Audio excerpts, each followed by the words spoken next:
Hi everyone, I'm Reninsky, and welcome back to the third section of my Dark Souls 2 any% glitchless speedrun. We're going to be in Brightstone Cove, and we're just going to start by heading over here. These guys can easily be dodged if we run into the corner like that, and then just run straight past them once they've come out a little bit. The boulder will run most of them over. And I kill this guy just for a little bit of safety further on. Next, you're going to pick up this shard over here. This is going to be used later on to upgrade our Great Club. We're going to head towards this door, and I'm going to get killed by these guys because I'm a moron. Now that I've been killed by those guys, we'll see how we should actually do this.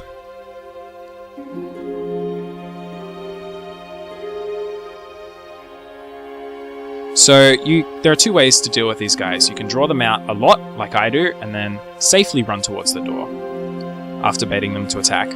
Or there's a more risky strategy you can use, which most of the world record runs use, which doesn't pull them out anywhere near as far, but is a bit less safe. It's up to you which you use. I'm not going to show both in this run, just the slightly safer version that I use. This room is normally filled with spiders. The spiders don't actually get aggroed unless you open the chest up, so we're not going to do that. So next we're going to open this door up. This is a safety strategy, and we're going to grab an Estus Flask from in here. You remember we grabbed the Estus Flask earlier, the Estus Flask shard earlier from Majula, and we're going to grab another one here because it's on the way and it's a really easy shard just to pick up as we go. So then we're going to fight the Congregation. I'm really bad at this fight, but I think I get it first try here. We're going to use the Great Club, and honestly this fight isn't too hard. You can mostly stick to your heavy attacks, heavy two-handing attacks on your Great Club to beat this fight. I primarily use that. And I tend to focus the lightning throwers first. They tend to be the more annoying mobs here. And the Prowling Magus is also annoying, but he can't heal the other mobs, so I tend to just stick with the lightning thrower dudes.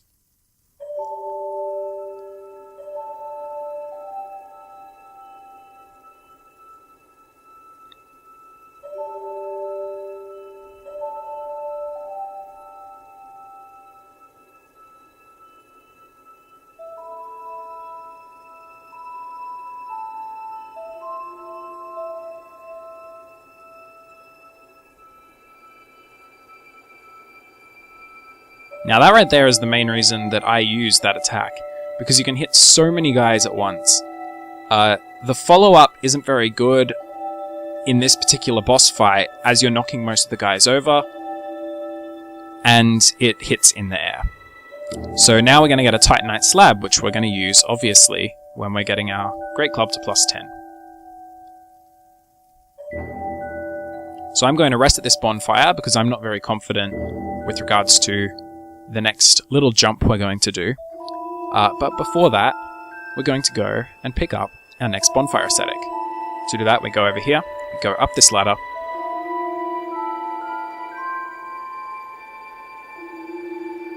and we pick up this item. And this one right here is the bonfire aesthetic. So then we'll head back down, and we're going to drop down and kill the Titanite bug. Now, I find the best way to do this is literally just to run off the edge and do a plunging attack. I've tried doing jumping attacks off the edge, and I find that doesn't actually reach them. That'll get us a Titanite chunk. And then we're going to go over here and pick this one up, and that's another Titanite chunk. Then we're just going to homeward out. Don't worry too much if you don't get this first try. It's not the end of the world. That's why we grab the safety bonfire, so we don't have to run all the way back. Next, I'm going to travel to Majula. This isn't actually compulsory. We're about to go into the Rotten fight, and you can do all 4 Rotten fights without visiting Majula in between.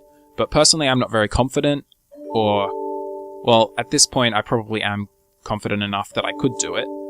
But especially when beginning, you're better off making pit stops to Majula whenever you can, or whenever you need to. So at this point you have enough Titanite to level your Great Club to +8, though you're not actually going to be using it for quite a while, considering the Rotten comes up next. I'm now going to level up at the Emerald Herald, and you'll notice I put practically all of these points into endurance, and I will explain that the next time we come to Majula, the exact stat distribution we're going to be using. So now we head back to Black Gulch, and we're going to fight the Rotten 4 times in a row. Doing this is going to get us enough souls that we can go through Shrine of Winter without having to kill all 4, acquire all 4 Lord Souls. So make sure your red tier stone ring is equipped, and make sure all of your extra soul gear is equipped. And then we head to the Fog Gate. Now the standard procedure for this fight is to gold pine resin, head through the door, and then we're going to activate our red tier stone ring. Now, the red tier stone ring gives us extra damage, which means we can kill the Rotten faster, and we don't have to worry as much about stamina management. And the Rotten has a couple of really, really annoying attacks. And as you can see right there, I mismanaged my stamina and ended up dying because of it. And much of the Rotten fight is about stamina management. So we're going to head off into the next fight, and I'm going to show you which are the Rotten moves you really need to look out for. And we're not going to see all of them here. And you'll notice that I haven't actually used gold pine resin in this fight. The reason for that is, when practicing, you actually end up with a longer fight if you just red tier stone ring, which can be very good if you just want to practice dodging his moveset. So, the other thing is, it's very... here's the first annoying attack, and that's the triple swing. The triple swing is really annoying for stamina management, and yeah. The second one is that Wrath of God style attack. That only happens when he's around 50% HP, and when... or below, and it can really catch you out. You need to go about 2 rolls back, or a roll and running away, to actually avoid it. This is the third, his grab. His grab attack is really, really annoying, and it has a really strange dodge timing when you're first getting used to the fight. But you can get pretty consistent at dodging it the more you practice the fight. So now that I've beaten the Rotten, I'm going to Homeward Bone back out. And then, because we're doing safety strats in this run, we're going to head back to Majula. Now that we're going back, I'll explain our stat distribution. So the stat distribution I like to use is 30 Vitality, 40 Endurance, 50 Strength, and 20 Adaptability.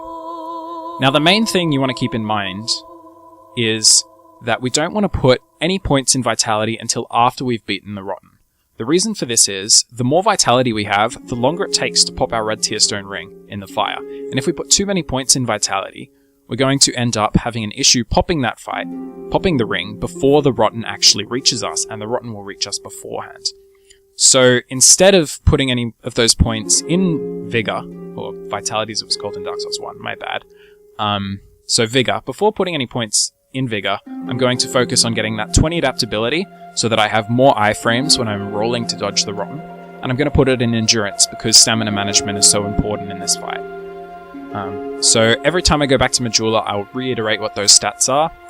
They'll also be in the notes below. So we're going to head into the fight again, and this is a common mistake. Personally, I've run into it a lot, and that is forgetting to use a bonfire ascetic when you actually head towards the Fog Gate. So we're going to make sure we remember to do that.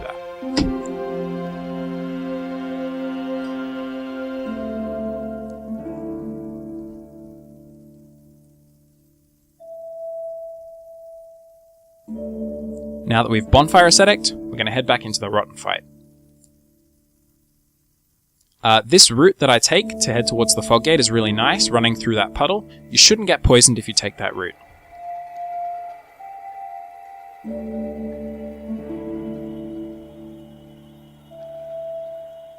So we activate our red tier stone ring, and then we begin the fight.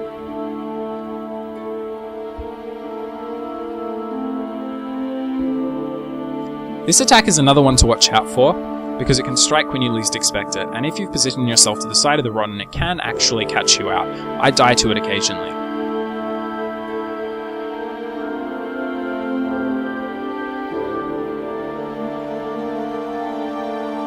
And here we see the triple swing again, except this time, instead of doing a swing at the end, he does a smack down. That attack can be very, very, very annoying, because you don't know what to expect, but as long as you've managed your stamina correctly, it shouldn't be too hard, no matter which he decides to use to deal with it.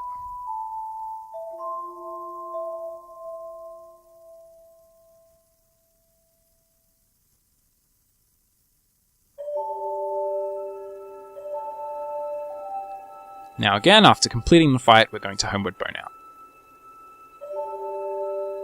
You'll notice that this time, being New Game Plus, we got an extra soul in addition to the soul of the Rotten.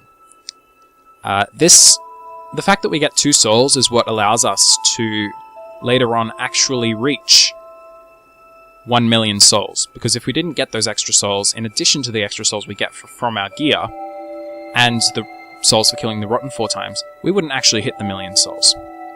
So again, I'm going to level up, and I'm putting all of my points here into Endurance, I believe. Yep. So again, 40 Endurance, 50 Strength. We want that high Strength because our Great Club has really, really, really good Strength scaling, and 50 is kind of a really nice point to have it at. Then we also want 20 Adaptability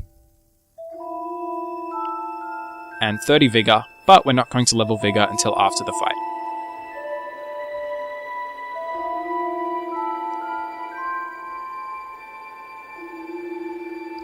So again, we fight the Rotten. This time, we've got the grab move. Again, really annoying to dodge. I find the easiest way to dodge it is to actually roll into it.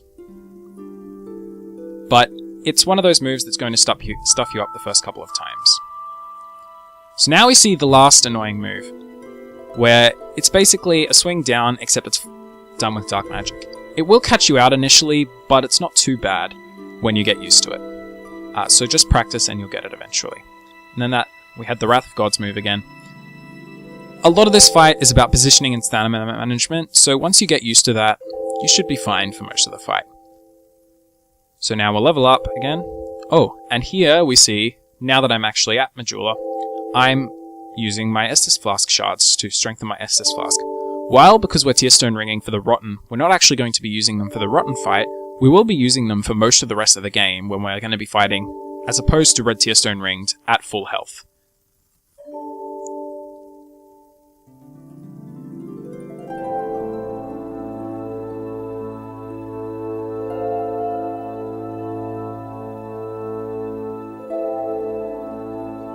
Now we enter the final fight. A lot of trouble that I have with the Rotten, and a lot of other speedrunners seem to have, is that the 3rd and 4th fights, because they take longer, are the ones that they tend up stuffing up. They tend to stuff up more often. I know I personally have a lot more trouble on the Rotten 3 and 4 than the other Rottens. And you'll actually notice here, this fight takes a while, and I end up, my Gold Pine Resin ends up running out, so I have to beat him with just the Red Tearstone ring.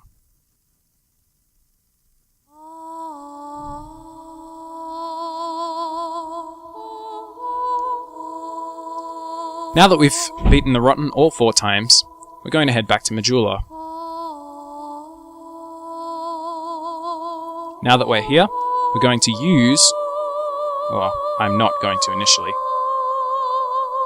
I'm going to finish leveling my strength, but that's probably a silly idea because I could have just used the souls first. But we're going to use our souls. So the Soul of the Rotten gives us 25,000 per one, and we have 4 of them. So that's going to give us 100,000 souls. And then the Old Dead One souls give us 60,000 each. So that's going to give us 180,000. And now if we have a look, we can actually see our soul memory has now reached over 1 million. 1,027,669.